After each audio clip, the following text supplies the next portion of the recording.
देखिएगा अपन इसके अंदर दिष्टकारी पढ़ चुके थे, जिसमें अर्ध तरंग दिष्टकारी, पूर्ण तरंग दिष्टकारी और सेतु दिष्टकारी तीनों अपन ने पढ़ लिए और उनको अपन ने कंपेयर भी कर लिया था, यानी दिष्टकरण में। लेकिन दिष्टकरण में आपने देखा था कि दिष्टकरण के अंदर जो अपन को वोल्टता प्राप्त हो रही थी, यानी कि वहां एसी को डीसी में बदला जा रहा था, परंतु पूर्ण रूप से ऐसा संभव नहीं था।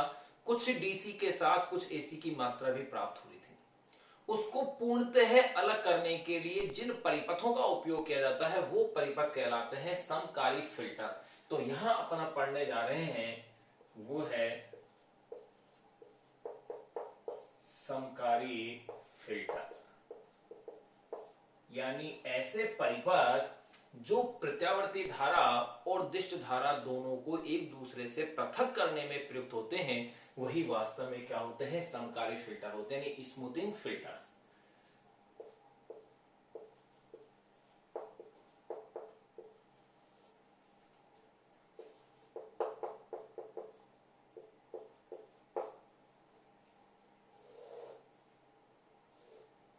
समकारी फिल्टर या स्मूथिंग फिल्टर्स।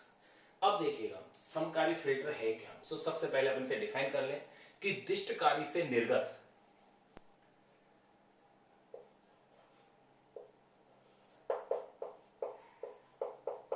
दिष्टकारी, यानी जिसे अपन रेक्टिफायर कह रहे हैं, दिष्टकारी से निर्गत, रेक्टिफायर से निकलने वाली निर्गत वोल्टता में दिष्ट वोल्टता के साथ साथ, दिष्टकारी से निर्गत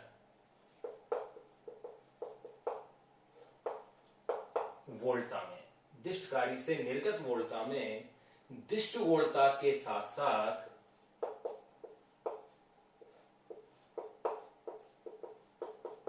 दिष्ट वोल्टता के साथ साथ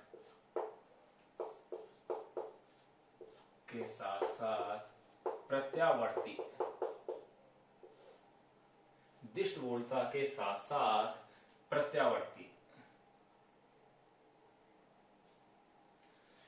दिष्टकारी से निर्गत वोल्टता में दिष्ट वोल्टता के साथ साथ प्रत्यावर्ती भाग भी होता है, के साथ साथ प्रत्यावर्ती भाग भी होता है, जिसे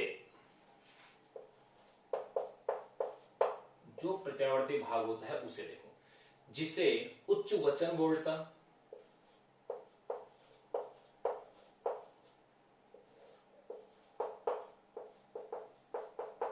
जिसे उच्च वचन वोल्टता या उतार चढ़ाव वोल्टता या उतार चढ़ाव वोल्टता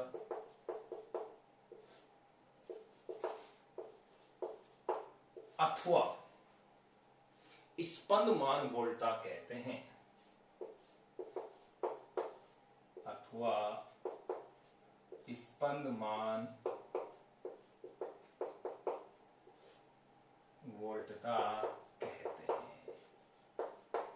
ध्यान रहे, दिष्टकारी से जो अपन को वोल्टता प्राप्त होती है वो वाकई में प्योरली दिष्ट वोल्टता नहीं होती है, उसके साथ कुछ प्रत्यावर्ती धारा का भाग भी शामिल हो जाता है। इस प्रकार की जो वोल्टता होती है उसे उच्च वचन वोल्टता या उतार चढ़ाव वोल्टता अथवा स्पंदमान वोल्टता कहते हैं।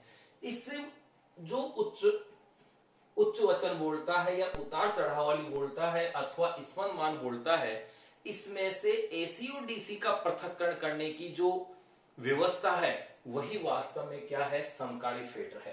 तो नेक्स्ट अपन कह सकते हैं वे परिपथ जो स्पंदमान युक्त, वे परिपथ जो स्पंदमान युक्त, वे परिपथ जो स्पंदमान युक्त भाग को समाप्त कर दे, युक्त भाग को समाप्त कर दे, वे परिपथ जो स्पंदमान युक्त भाग को क्या कर दे, समाप्त करके शुद्ध वोल्टता बहने दे, को समाप्त करके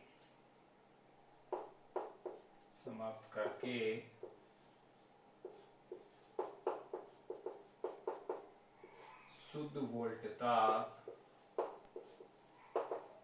बहने दे। वे परिपथ जो स्पंद मान युक्त भाग को समाप्त करके शुद्ध वोल्टता बहने दे। फिल्टर परिपथ,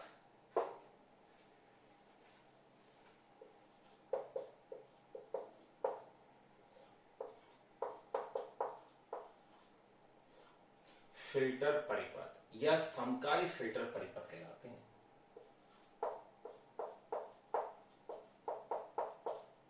या समकारी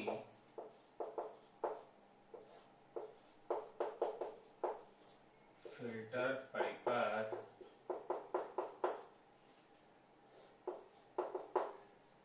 कहलाते हैं। तो देखिएगा, वे परिपथ जो स्पंद मान युक्त भाग को समाप्त करके शुद्ध वोल्टता बहने दे, फिल्टर परिपथ या समकारी फिल्टर परिपथ कहलाते हैं।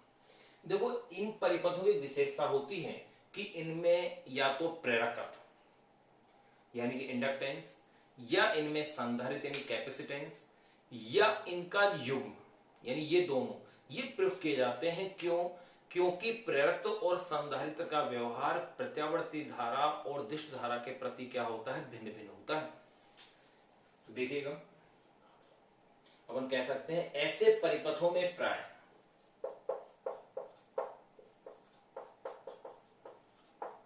ऐसे परिपथों में प्राय संधारित्र तथा प्रेरकत्व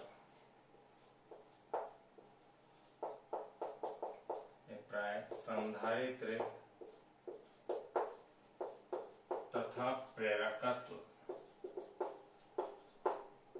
अथवा इनके संयोजन प्रयुक्त किए जाते हैं।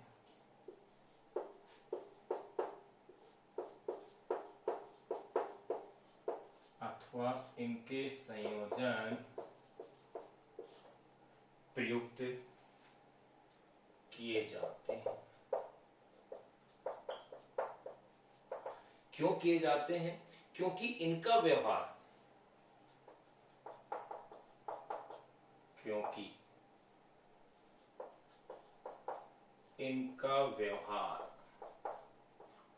एसी और डीसी के लिए क्या होता है, भिन्न भिन्न होता है। यानी प्रत्यावर्ती धारा और दिष्ट धारा के लिए क्या होता है, इनका व्यवहार भिन्न भिन्न होता है। क्योंकि इनका व्यवहार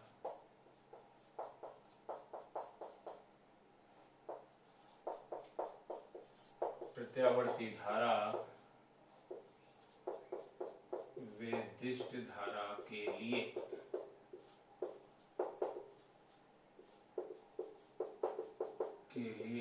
भिन्न भिन्न होता है। किस प्रकार से भिन्न भिन्न होता है, इसके लिए देखो, आपने एक चैप्टर पढ़ा होगा प्रत्यावर्ती धारा, जो कि अपनी बुक का, अपने सिलेबस का एक हिस्सा है। अच्छा चैप्टर है, अल्टरनेटिंग करंट। वहां उस चैप्टर में आपने दो कॉन्सेप्ट पढ़े होंगे, जरा उनकी मैं चर्चाएं करूं यहाँ। देखिएगा, अगर परिपथ में केवल प्रेरकत्व जुड़ा होता है, केवल प्रेरकत्व संयोजित हो, अगर परिपथ में केवल प्रेरकत्व जुड़ा होता है तो उसके कारण धारा के मार्ग में जो उत्पन्न अवरोध होता है उसे कहा जाता है प्रेरणिक प्रतिघात। प्रेरणिक प्रतिघात यानी कि XL। ध्यान दीजिएगा, प्रेरणिक प्रतिघात XL, इसका फॉर्मूला होता है ओमेगा L। यहां पर ओमेगा कोणीय आवृत्ति है, इसे आप लिख सकते हैं omega is equal to 2 pi FL। And केवल संधारित्र संयोजित हो,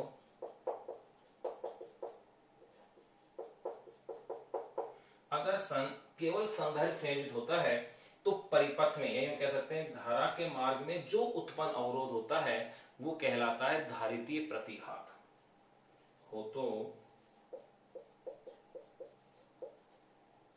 धारितीय प्रतिघात XC इज इक्वल टू, ये फॉर्मूला होता है इसका 1 अपॉन में ओमेगा C, या इसे आप कह सकते हैं 1 अपॉन में 2 पाई FC। अब जी ये फॉर्मूले आपको अभी ध्यान रखने हैं, क्योंकि मोस्टली तो अपन ने इनकी डेरिवेशन या इन फॉर्मूलों को अपन पढ़ते हैं प्रत्यावर्ती धारा वाले चैप्टर में। तो ध्यान रहे, जब केवल L होता है तो एक धारा के मार्ग में उत्पन्न अवरोध ये होता है जिसे कि प्रेरणिक प्रतिघात कहते हैं। और जब केवल संधारित्र होता है तो उत्पन्न अवरोध ये होता है XC = 1 में ओमेगा C = 1 में 2 पाई FC। अब यहां गौर कीजिएगा, अगर मैं AC और DC के लिए अगर इसे कंपेयर करूं तो आप देखिएगा, अगर मैं बात करता हूं 4AC, AC के लिए आवृत्ति होती है भारत के लिए लगभग 50 हर्ट्ज। अगर 50 हर्ट्ज आवृत्ति है तो निश्चित रूप से L जो है वो AC का अवरोध करेगा, क्योंकि जितनी अधिक फ्रीक्वेंसी होगी XL का मान उतना ही क्या होगा, ज्यादा होगा।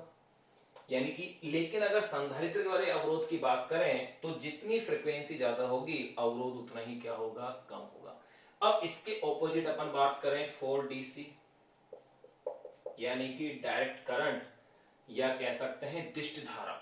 दिष्ट धारा या डायरेक्ट करंट के लिए अगर आप बात करें तो दिष्ट धारा के लिए आवृत्ति होती है 0। अगर आवृत्ति उसके लिए 0 है, इसका मतलब यहां F की वैल्यू 0 रखते ही या ओमेगा की वैल्यू 0 रखते ही XL क्या हो जाएगा, 0। अर्थात प्रेरक तो दिष्ट धारा को अपने में से आसानी से गुजरने देगा बिना किसी अवरोध के, लेकिन प्रत्यावर्ती धारा के लिए अवरोध उत्पन्न करेगा। लेकिन प्रत्यय धारा के लिए क्या करेगा, अवरोध उत्पन्न करेगा। इस तरह से समकाली फिल्टर परिपथ में AC और DC का क्या हो गया, पृथक्करण हो गया। तो आपने क्या देखा कि DC को तो आसानी से गुजरने दिया, उसका मार्ग प्रशस्त कर रहा है DC का तो L, लेकिन AC के लिए अवरोध उत्पन्न कर रहा है। फिर भी अगर कुछ AC चली जाती है तो उसमें जो आगे संधारित्र लगा होता है, संधारित्र क्या करता है, AC के लिए अवरोध उत्पन्न करेगा। लेकिन अगर DC की बात करें तो अवरोध उत्पन्न करेगा लेकिन कम करेगा। लेकिन अगर DC की बात करें तो DC के लिए F 0 है, 0 से डिवाइड कीजिए, मान क्या आएगा, इंफिनिटी। यानी कि संधारित्र DC को अपने में से गुजरने ही नहीं देगा। अर्थात इस तरह से AC और DC का पूर्णतः क्या हो जाएगा, पृथक्करण। इस कॉन्सेप्ट को आप थोड़ा ध्यान रखिएगा, यही चीज यहां इसमें काम आएगी, जिसको अपन आगे अपन लिखेंगे। एक बार आप इसे साइड में इसे नोट कर लीजिए, क्योंकि ये वाला पॉइंट जो प्रत्यावर्ती धारा का है, जो अपन इस चैप्टर में यहां इसे यूज कर रहे हैं, यही अब यहां अपने पास काम आएगा। तो एक बार आप इसे नोट कीजिएगा ऐसे कैसे, स्पेशली इसे साइड में नोट कीजिएगा। अब इससे आगे के जो कॉन्सेप्ट हैं, इन्हीं को अपन तथ्यों को अब लिख लेते हैं।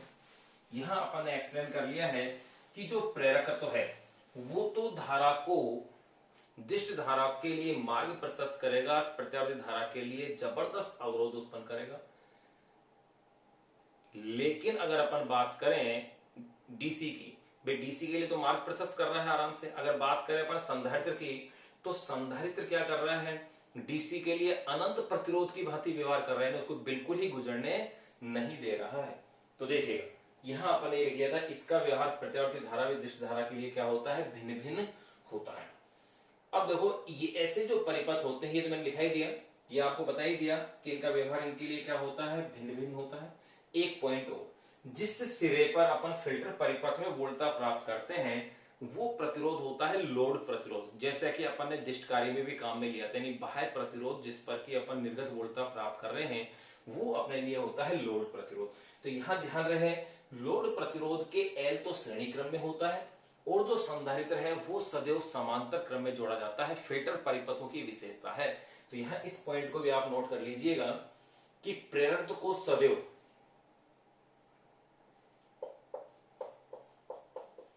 प्रेरकत्व को सदैव लोड के श्रेणी क्रम में, यानी जो लोड प्रतिरोध है को सदैव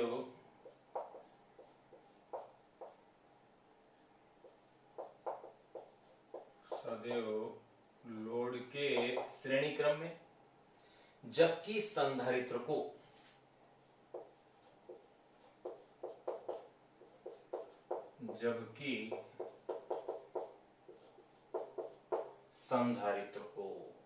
समांतर क्रम में जोड़ा जाता है।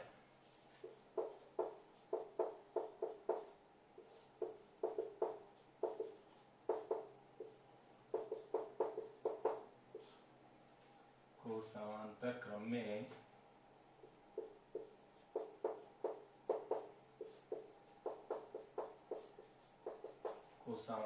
में जोड़ा जाता है। ये अपन ने इसका इंट्रोडक्शन जान लिया है। कि समकारी फिल्टर यानी स्मूथिंग फिल्टर्स है क्या? दिष्टकारी से निर्गत वोल्टता में दिष्ट वोल्टता के साथ साथ प्रत्यावर्ती भाग भी होता है, जिसे उच्च वचन वोल्टता या उतार चढ़ाव वोल्टता अथवा स्पंदमान वोल्टता कहते हैं।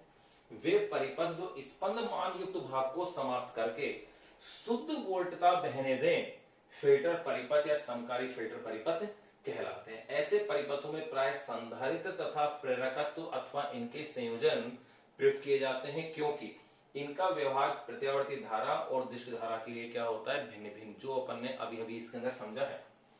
प्रेरकत्व को सदैव लोड के श्रेणी क्रम में, जबकि संधारित्र को समांतर क्रम में जोड़ा जाता है। अब अपन जानेंगे इसकी कार्यविधि किस प्रकार की होती। अब आप इसे सीक्वेंस से एज इट ऐसे कैसे एक बार इसे नोट कर लीजिएगा, क्योंकि अब अपन इसमें जानेंगे इसकी कार्यविधि को कि किस प्रकार से ये इससे सेपरेशन करता है।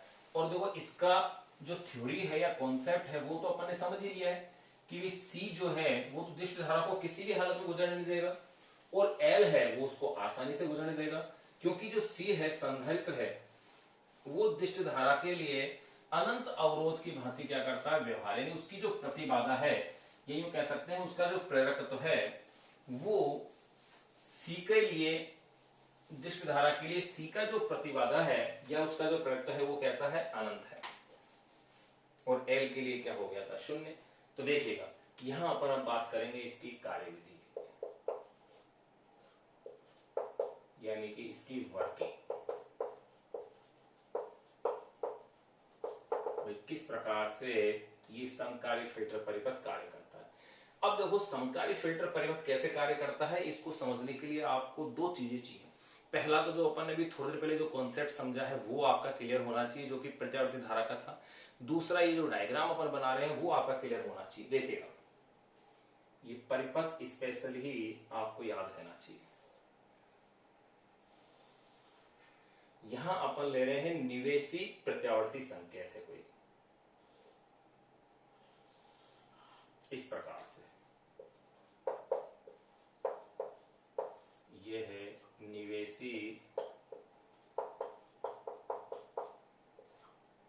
प्रत्यावर्ती संकेत, यानी इनपुट अल्टरनेटिंग सिग्नल। अब निवेशी प्रत्यावर्ती संकेत को अपन किसी पूर्ण तरंग दिष्टकारी से गुजारते हैं, पूर्ण तरंग दिष्टकारी, फुल वेव रेक्टिफायर।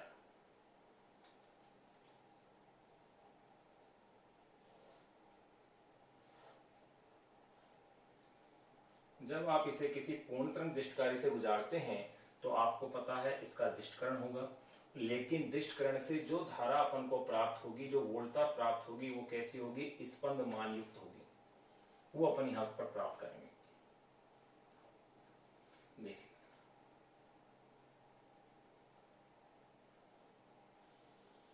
ये ले लिया पूर्ण तरंग दिष्टकारी, फुल वेव रेक्टिफायर। अब यहां इससे जो निर्गत संकेत होगा, यहां अब फिल्टर परिपथ होगा। यहां इस फिल्टर परिपथ में अभी बताया था आपको कि एक तो इसके अंदर क्या होगा? प्रेरक होगा, जो कि लोड प्रतिरोध के प्रेरक यानी कि एल, जो कि लोड प्रतिरोध के सदैव सीरीज में समांतर क्रम में लगाया जाएगा, और लोड प्रतिरोध के समांतर क्रम में होगा एक संधारित्र यानी कैपेसिटर, जिसकी धारिता क्या ले ली है आपने? सी लेनी है। ये लीजिए, ये अपन ले लिया। यहां ले लेंगे आप एक लोड प्रतिरोध, जिसके सिरे पर की निर्गत वोल्टता क्या होगी? प्राप्त होगी। ये लोड प्रतिरोध आ रहेगा। यहां पर अपन को निर्गत वोल्टता की क्या होगी? प्राप्ति। ये पूरा जो हिस्सा है यही समकारी फिल्टर है अपने पास।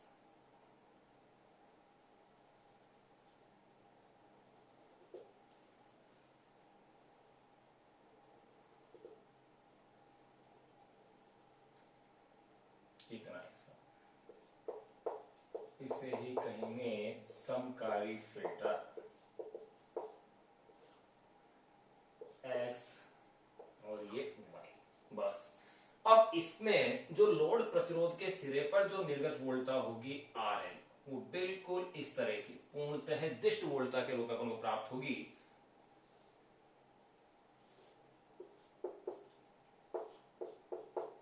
यानी कि जो निर्गत वोल्टता वी नोट अपन कह रहे हैं उसका मान समय के साथ अपरिवर्तित रहेगा, बिल्कुल पूर्णतः दिष्ट वोल्टता। जबकि आपको पता है दिष्ट कण से प्राप्त वोल्टता कैसी थी, स्पंदमान युक्त थी। अब यहाँ उसके स्पंदन क्या हो गए, समाप्त हो गए, इससे निकलने की तरफ। बस ये डायग्राम आपको याद रखना है। अब इस डायग्राम के अकॉर्डिंग अपन इसको डिस्क्राइब कर लेंगे। तो देखिए अपन क्या कह सकते हैं, जब दिष्टकारी से प्राप्त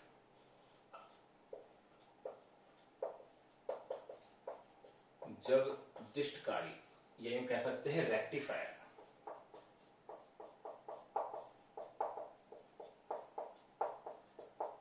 जब दिष्टकारी से प्राप्त निर्गत विभव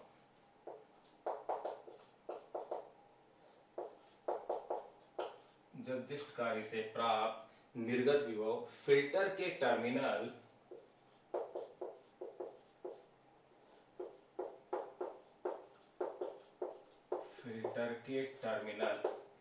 X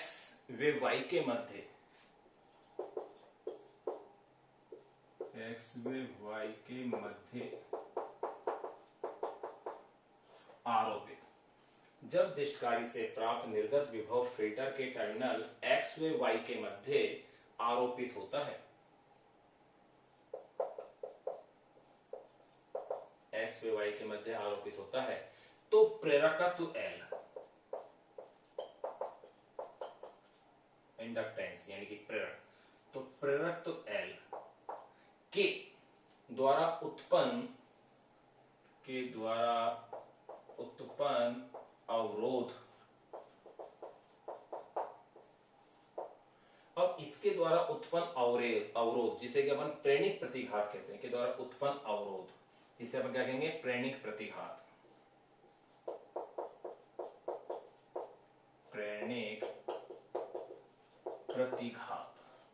जिसका की फॉर्मूला है XL is equal to omega L.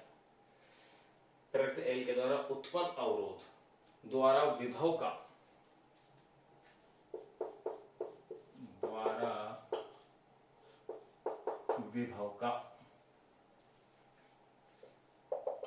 AC यानी अल्टरनेटिंग भाग अवरोध होता है, का AC भाग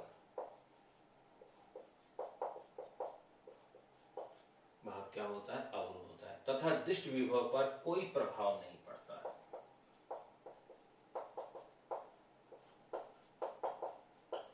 तथा दिष्ट विभव पर कोई प्रभाव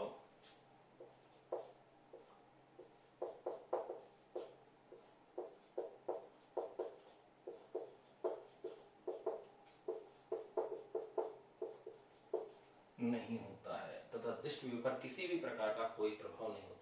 इसके पश्चात भी यदि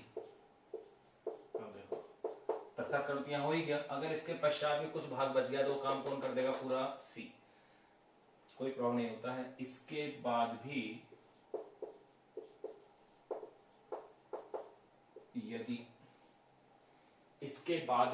या इसके पश्चात भी यदि कुछ AC भाग,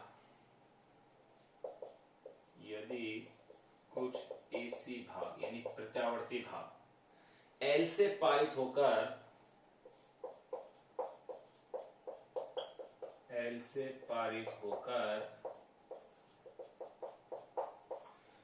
आगे बढ़ जाए तो भी लोड प्रतिरोध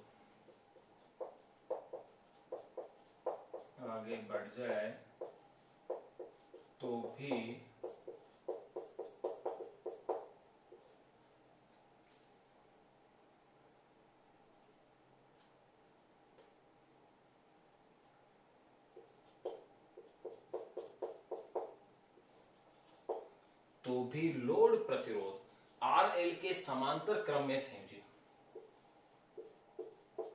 RL के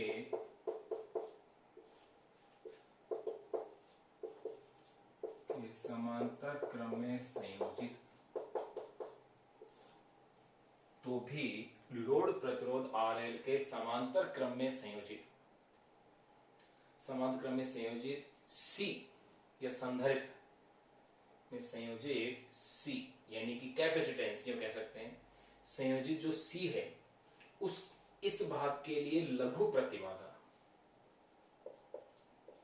C, इस भाग के लिए लघु अवरोध कह सकते हैं। इस भाग के लिए लघु अवरोध, जिसे कि अपन कहेंगे धारितीय प्रतिघात, जिसे रिप्रेजेंट किया जाता है एक्सी से, और एक्सी इज इक्वल टू होता है 1 में ओमेगा सी। सी इस भाग के लिए लघु अवरोध उत्पन्न करेगा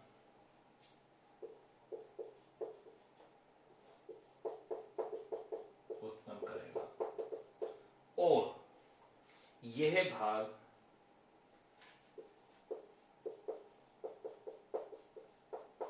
सी के द्वारा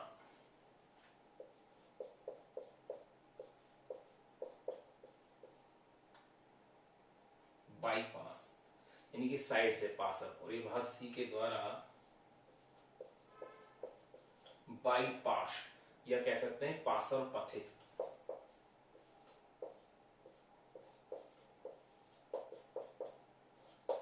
और ये भाग सी के द्वारा बाईपास यानी पार्श्व पथित हो जाएगा। ये लीजिए। अब बात कर रहे हैं डीसी की, तो डीसी भाग के लिए तो सी अनंत अवरोध उत्पन्न करेगा, क्योंकि x इज इक्वल टू 1/ओमेगा सी, और ओमेगा का मान डीसी के लिए क्या होता है, शून्य। शून्य का भाग देगा तो मान क्या हो जाएगा, अनंत हो जाएगा, तो पार्श्व पथित हो जाएगा। जबकि दिष्ट भाग के लिए,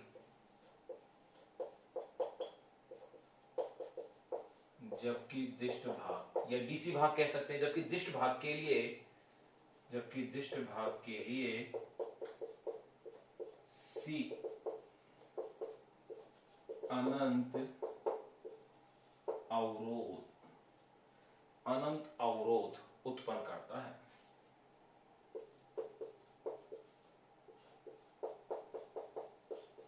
जिसको कि अभी अपन ने एक्सप्लेन कर लिया कैसे उत्पन्न करता है, क्योंकि दिष्ट भाग के लिए आवर्ती शून्य है।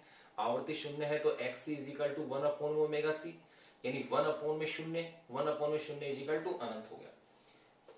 दिष्ट भाग के लिए सी अनंत अवरोध उत्पन्न करता है, इसलिए यह सी से पारित नहीं होकर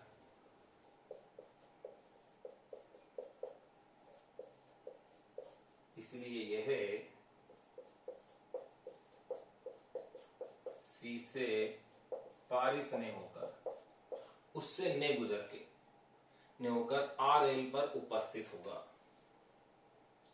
इसलिए डीसी वाला भाग देखो सी पर तो आएगा नहीं, किस पे आ जाएगा, सीधा आर एल पर ने होकर आर एल पर उपस्थित होगा। सी से ने गुजर के ये सीधा क्या होगा, आर एल पर उपस्थित होगा। इस प्रकार लगभग शुद्ध दृष्ट विभव प्राप्त होगा।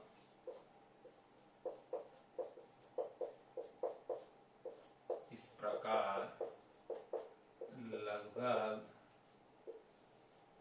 शुद्ध दृष्ट विभव प्राप्त होगा। तो यहां देख लिया आपने कि किस प्रकार से समकाली फिल्टर से एसी और डीसी भागों को एक दूसरे से पृथक किया जाता है। ये इंपॉर्टेंट महत्वपूर्ण टॉपिक है, एक बार आप इसे नोट कीजिएगा ऐसे कैसे डायग्राम बना करके कंप्लीटली। अब अपन कुछ विशेष प्रयोजन डायोडों की बातें करेंगे, जैसे कि जेनर डायोड है, सोलर सेल है, एलईडी है, लाइट इमिटिंग डायोड है, प्रकाश उत्सर्जक डायोड, फोटो डायोड, उनके बारे में आप इसे नोट कीजिए।